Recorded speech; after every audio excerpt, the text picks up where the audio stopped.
for the news hour, and the excitement comes to a time for the news hour.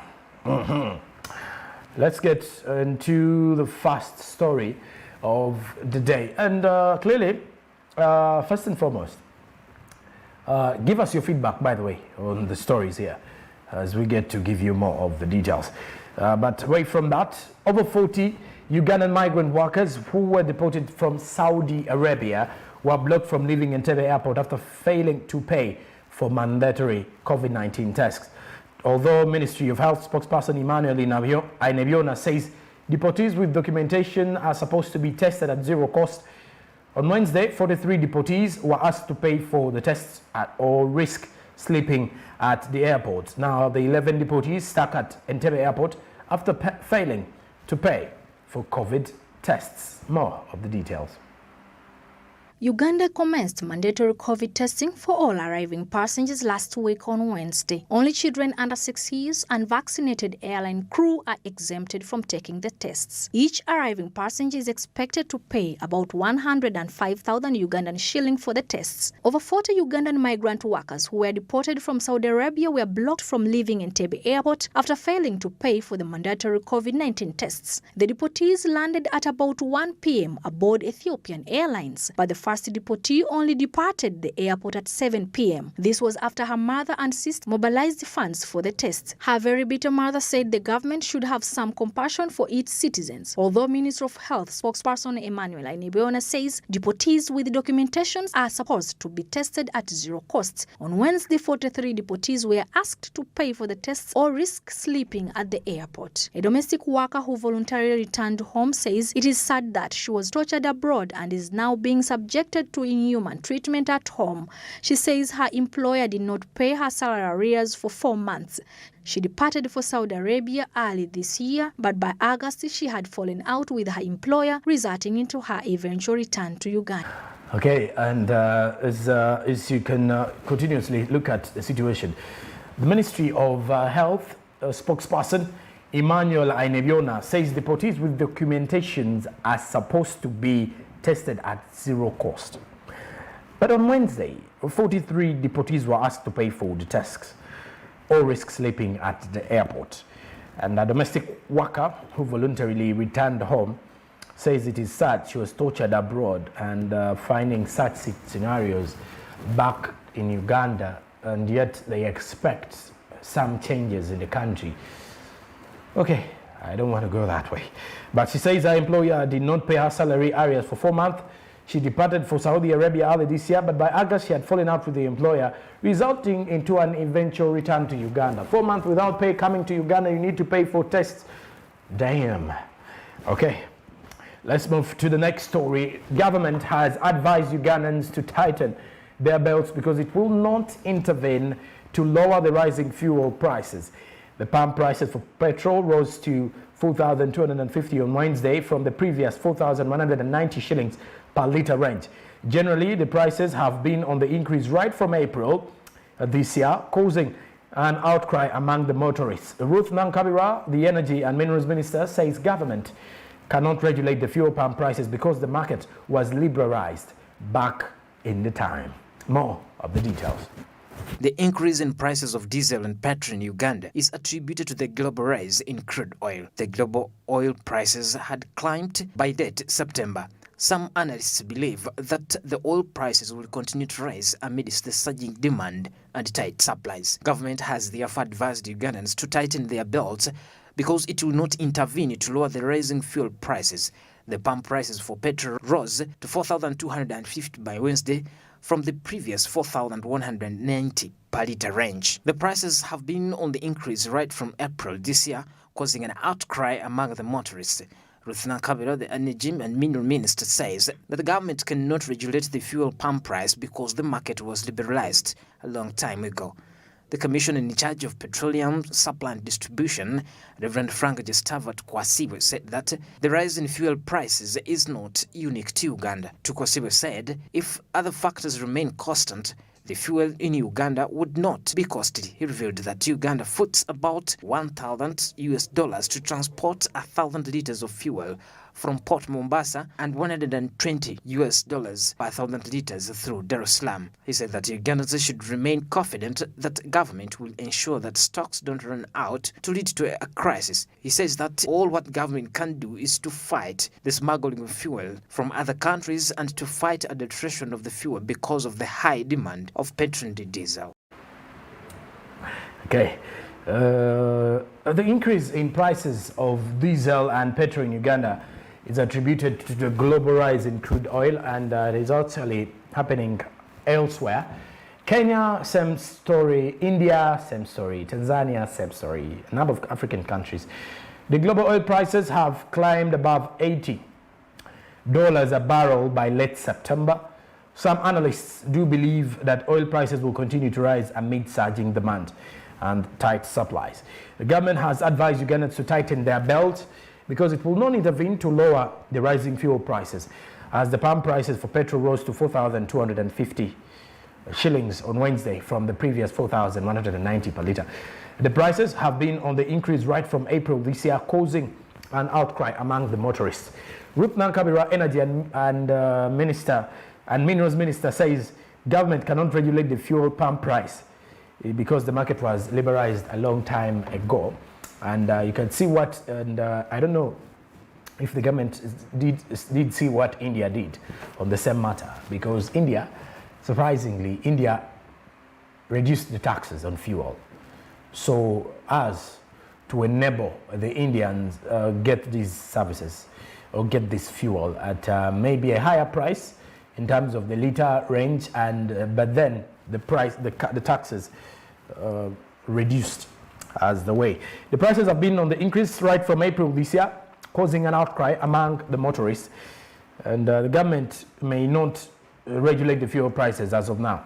The commissioner in charge of petroleum supply and distribution, Reverend Frank Gustava Tukwasibwe, said that the rise in fuel prices is not unique to Uganda, and according to Kwasibe, if other factors were constant, the fuel in Uganda would not be costly. He revealed that Uganda foots about $100 to transport, $100 to transport 1,000 liters of fuel from Port Mombasa, and foots about $120 per 1,000 liters through Dar es Salaam. And according to Tukwasibe, Ugandans should remain confident that the government will ensure that stocks don't run out to lead to a crisis prevailing. Now, the global comparisons indicate that the price of gasoline in Uganda is relative to the other countries, and according to global petrol prices, the website, the average price of gasoline in the world by Wednesday was at 4,406.92 in Tanzania. The price is 3,765 per liter in that is Tanzania, and 4,205 in Kenya. Rwanda is 4,064, Burundi is 4,277, and the Democratic Republic of Congo is 3,522 in that per liter. Okay, moving on. China National Offshore Oil Company Limited has finally closed the long-awaited final investment decision for the development of Uganda's oil and gas projects in the Albertine region. Energy and Mineral Development Minister Ruth Nankabirwa says that CNOOC confirmed that they have authorized a final investment decision in Uganda. The details.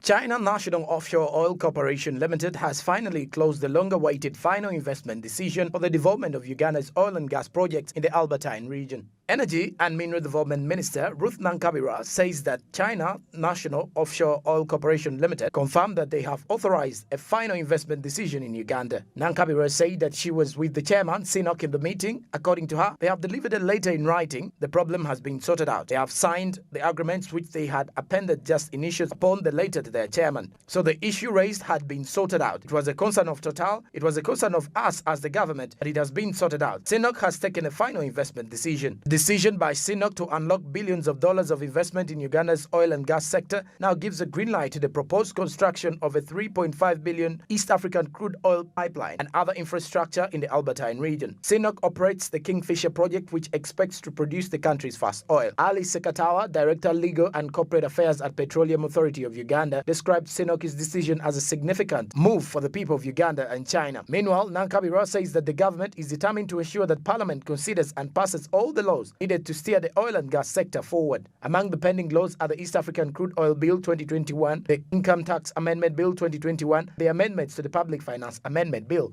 2021. Okay. Ali Sekatawa, Director Legal and Corporate Affairs at Petroleum Authority of Uganda, described Senoku's decision as a significant move for people of Uganda and China. Meanwhile, Nakabirwa says the government is determined to ensure that Parliament considers and passes all the laws needed to steer the oil and gas sector forward. And among the pending laws are the East African Crude Oil Bill 2021, the Income Tax Amendment Bill 2021, and the amendments to the Public Finance Amendment Bill 2021 as well.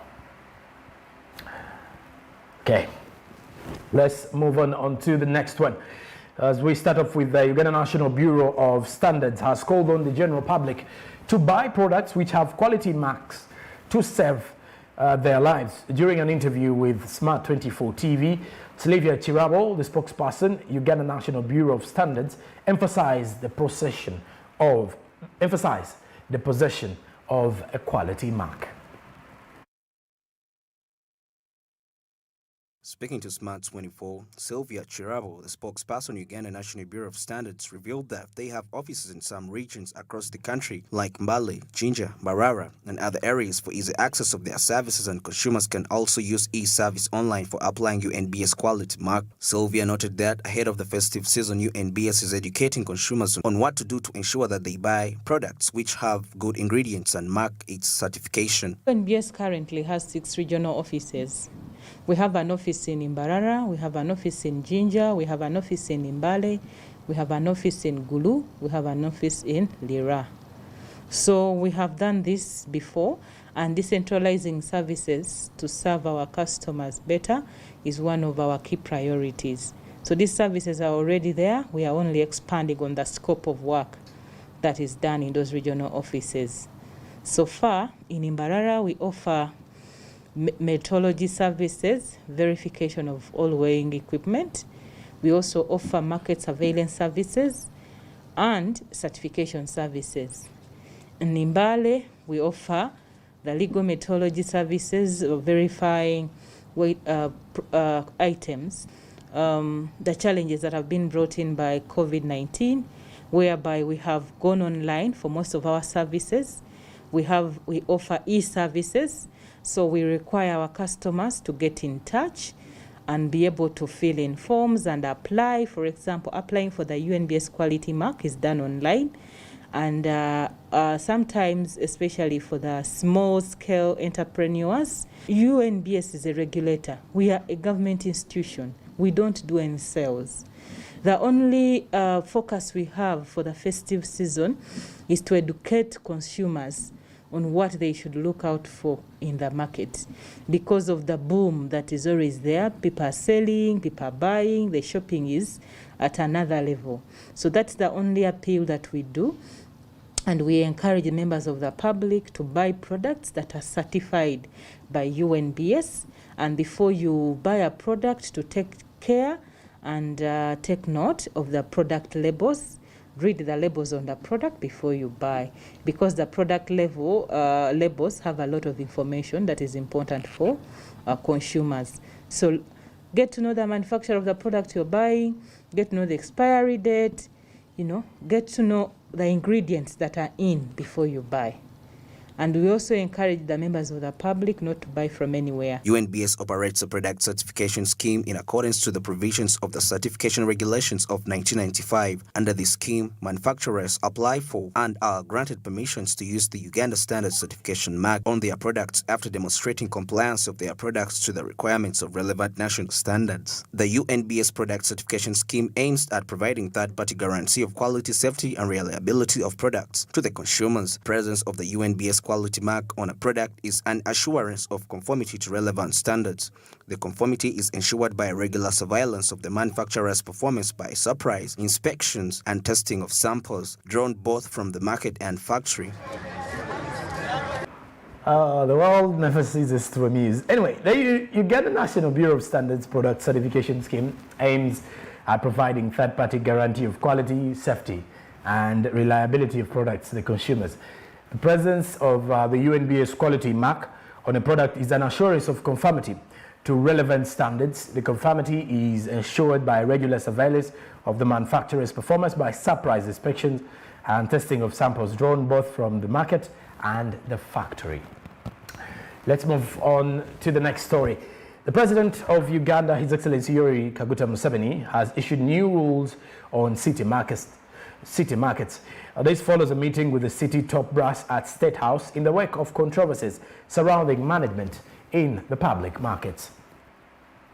President Museveni has issued new directives regarding management of Kampala City's public markets. This followed a meeting with the city's top brass at State House at the behest of the head of state in the wake of controversy surrounding management of public markets. KCCA Head of Public and Corporate Affairs Juliet Bukira Muhanguzi confirmed the presidential directive that ownership of public market vests in the hands of the government under the stewardship of KCCA. She revealed that the president also directed that the interim leadership in the public market should be extended till February 2022 or as soon as the market ordinance is set in place, and that all non-licensed street vending is illegal must be cleared off the streets to promote the formal economy in shops and markets. Muhanguzi added that the president further directed that market revenue collection shall be regulated by KCCA ordinance to weed out manipulative middlemen from public markets. The president directed KCCA to appoint market masters who oversee utilities and other administrative concerns. Each market shall consequently run a vendors association and elect its own leaders to promote welfare. The cabinet last year resolved to take over all city public markets from private companies to, among others, protect vendors from manipulation. Leaders of private companies were kicked out and replaced with interim leaders. Leaders of these companies have, however, since run to court seeking compensation since they had running leases on the land where the markets are located. The government has since embarked on a compensation process to ensure that companies which formerly manage the city markets are paid. Okay, and if you look at the various markets out there, and if you to look at the companies that were the leaders of these companies that have been running or owning these markets have, however, since run to court seeking compensation since they had running leases on the land where the markets are closed. The government has since embarked on a compensation process to ensure that companies which formerly manage the city markets are paid. And the cabinet last year resolved to take over all city public markets from private companies to, among others, protect vendors from manipulation. Leaders of private markets were kicked out and replaced with interim leaders. Moving on, the United Nations Office on Drugs and Crime has donated medical equipment worth 90 million Ugandan shillings to Uganda Prison Service to boost its high dependence unit that is undergoing refurbishment. The donated items include 3 hospital oxygen 4 to 5-way airflow splitters, 100 oxygen non-rebreathe patient masks, 10 hospital oxygen regulators, 400 overalls, and 125 face shields. The United Nations Office on Drugs and Crime, UNODC, has donated medical equipment worth $25,000, about 90 million Ugandan shillings, to Uganda Prison Services to boost its high dependence unit that is undergoing refurbishment. High dependence unit awards created for patients who require more intensive observations and treatment. Since most Ugandan prisons are congested with limited room for social distancing, the government mooted the idea of establishing a 150-bed capacity HDU to ensure proper isolation of COVID-19 inmates. The donated items include 3 hospital oxygen, 4 to 5-way airflow splitters, 100 oxygen non-rebreathe patients masks, 10 hospital oxygen regulators, 400 coveralls, and 125 face shields. Earlier, United Nations Office on Drugs and Crime donated 40 hospital beds, 40 mattresses, 80 bed sheets, and 80 blankets to 5 new COVID-19 treatment centers in prisons. Other items that were donated to isolation centers include 16 water tanks, 3,000 mattresses, 3,000 blankets, and 150 cartons of soap.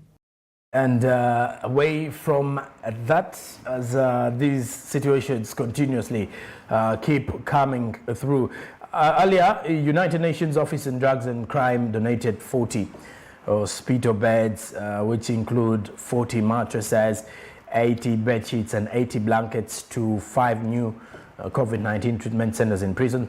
Other items that were donated to the isolation centers include 16 water tanks, 3,000 mattresses, 3,000 blankets, and 150 cartons of soap. Let's say to the international scene, starting off from Tanzania. As the Tanzanian government sets out 39.4 trillion shillings budget for the financial year 2022-2023. The government plans to collect and spend about 39.38 trillion Tanzanian shillings in recurrent and development expenditure in the next 2022-23 financial year. The ambitious budget will be pegged on several key priority areas, among them salary increment for public servants. Others are implementation of flagship projects and employment creation. Finance and Planning Minister Dr. Mwigulu Nchemba said on Wednesday. Furthermore, in the next financial year, the government plans to increase the country's gross domestic product from 5.0 in 2021 to 5.2% in 2022. The 2022-2023 budget projection has increased by 7.4% compared to 36.68 trillion that was tabled in the 2021-2022 budget. The Finance and Planning Minister Dr. Nchemba said on the next budget, development partners are expected to contribute to the national budget through general budget support by about 3.04 trillion, about 7.7% of the total budget. Tabling the 2022-23 National Development Plan in the August House on Wednesday, Dr. Nchemba said the plan strives to build a competitive and industrial economy for human development in the country. Dr. Nchemba said among key priorities is implementation of the National Population Census scheduled for 2022, repaying the public debts, pay salaries to public servants, and improve social services that include health, education, and water.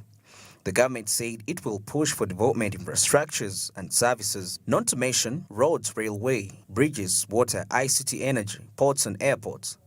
The annual National Development Plan 2022-2023 will include ongoing illustrative projects whose implementation is expected to have a broad and immediate impact on the economy. Other projects are implementing the East African crude oil pipeline from Hoima, Uganda to Tanga, Tanzania, the liquid natural gas processing project in Lindi, Magadi, Soda, and Garuka project, among others. We are back, and I was actually looking at some of these situations here in Tanzania. And if you look at the government, said it will push for developing infrastructures and services, not to mention roads, railway, bridges, water, ICT, energy, ports and airports. And as the annual National Development Plan for 2022-2023 will include ongoing illustrative projects. Look at some of the projects which include implementing the East African crude oil pipeline from Hoima in Uganda down to Tanga Port in Tanzania, as well as the liquid natural gas processing project in Lindi and Magadi Soda Igaruka project, among the various projects that are totaling up to around 6 projects that the government has actually targeted ahead of the 2022-2023 in the financial year, that is Tanzania. Let's move on to the next story, as MTN Group Limited is set to sell. Almost said Shell. MTN Group Limited is set to sell shares in Nigeria's unit via a public offer. South Africa's biggest telecoms operator plans to proceed with a public offer to sell up to 575 million shares in its Nigeria business. MTN Group Limited plans to proceed with a public offer to sell up to 575 million shares in its Nigerian business. South Africa's biggest telecoms operator said on Thursday, as it reported a higher third-quarter revenue and core profit. The company, which has been exiting or reducing its stakes in some areas, including its Ugandan and Zambian units, said the separation of fintech and fiber assets was on track. The company said that in South Africa, rising unemployment is a concern and may impact growth from prepaid customers in the lower income segment in the near term, if measures such as the temporary employee relief scheme are withdrawn. MTN, which among with Vodacom Group controls over 70% of the South African mobile market in terms of subscribers, said the offer to sell shares in MTN Nigeria will open this month and a book build to institutional investors, after which a fixed price will be announced for retail investors. MTN's core profit jumped 24.1% in 3 months to September on robust demand for data and digital financial services, added 0.2 million subscribers during the quarter, taking the total to 271.9 million. The company, which extended its chief operating officer James Bokum's contract by 2 years to 2024 said it was targeting 2021 capital expenditure of 31.1 billion rand, up from a prior outlook of 14.8 billion rand. I don't know, no. So if you look at the MTN Uganda's initial public offer, this draws you to what is going to happen in Nigeria's unit, as MTN Group is also set to offer shares onto the market for the Nigerians as well. Let's move on to the next one from the business scene that is internationally, focusing more on that. The African Development Bank tightens Kenya projects scrutiny amid graft claims. Kenya farms bidding for the multi-billion shilling projects funded by the African Development Bank are set to face more scrutiny as the lender moves to seal graft loopholes.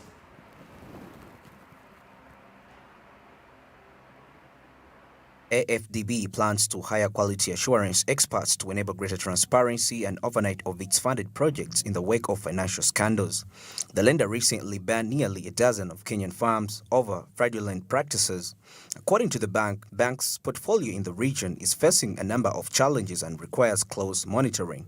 The bank said the consultants will also review and edit operations, strategy, and policy-related proposals to ensure alignment with the bank's strategy objectives, quality standards, readiness, and compliance with the bank policies. The move to bring on board consultants is seen as meant to enable the bank have a tight leash around projects it finances. Some of the recently banned firms include Sinotech, Rocky Africa Limited, and its affiliates including Aerospace Aviation, Evertop Agencies, Sony Commercial Agencies, Better Trading Company, and Madujay Global Services. Others are Express Automation Limited Kenya, Power Contractor, Chint Electric, Global Inter-Japan Kenya Limited, Techno Brain Kenya Limited, and its United Arab Emirates-based parent company Techno Brand Global, FZLLC. A ban from the AFDB over fraud concerns may attract similar actions from other multilateral development banks, including the Asian Development Bank, the European Bank for Reconstruction and Development, the Inter-American Development Bank, and the World Bank. The financial institutions, which are mostly owned and financed by governments, have been keen to curb corruption in their projects, which run into billions of dollars annually. Lastly, India cuts fuel taxes as prices hit record highs. India has cut the taxes paid by consumers on petrol and diesel after the sagging cost of crude oil pushed fuel prices to record highs. As the same situation is happening in Uganda, but this time around happening in India, the government decided to cut the taxes. Here are the details. The decision aims to ease price rises and further spur the overall economic cycle, according to the government. Global commodity prices have soared this year as economies around the world recover from the pandemic. However, the move is also expected to boost demand for fuel as countries try to curb fossil and fuel consumption. India's excise duty on petrol has been reduced 5 rupees per litre and by 10 rupees on diesel. The reduction in excise duty on petrol and diesel will also boost consumption and keep inflation low, thus helping the poor and the middle classes following the federal government's announcement. At least 10 states ruled by Prime Minister Narendra Modi's Janata Party or his allies said they would go further and cut coal fuel prices by as much as another 7 rupees a litre. The announcements come on the eve of the festival of Diwali, which sees the start of the busy festive season in India, typically marked by increased consumer spending. The tax cut is also likely to help ease the pressure on manufacturers and farmers who have been their overheads pushed up by rising fuel costs. Global oil prices have jumped this year, which has hit India hard as it typically imports around 85% of the oil it consumes. This has helped push our petrol and diesel prices to record levels. Reducing diesel prices has been one of the key demands from the country's farmers, who for more than a year have held a series of major protests. However, the tax cuts are also expected to increase consumption of petrol and diesel, even as global leaders have been gathering for the COP26 climate change conference to tackle the global economy's reliance on fossil fuel. Oil prices have actually hiked this year, which has actually hit India hard. And if you're to look at the situation, typically imports around 85% of the oil it consumes. This has helped push up petrol and diesel prices to record levels. Reducing diesel prices has been one of the key demands from the country's farmers, for whom more than a year, have held a series of major protests for this matter. However, the tax cuts are also expected to increase consumption of petrol and diesel, even as global leaders have been gathering for the COP26 climate change conference to tackle the global economy's reliance on fossil fuels. And at that particular moment, I guess we are out of here for the news hour. I'll be back with more from Sports Business. This is Smart 24.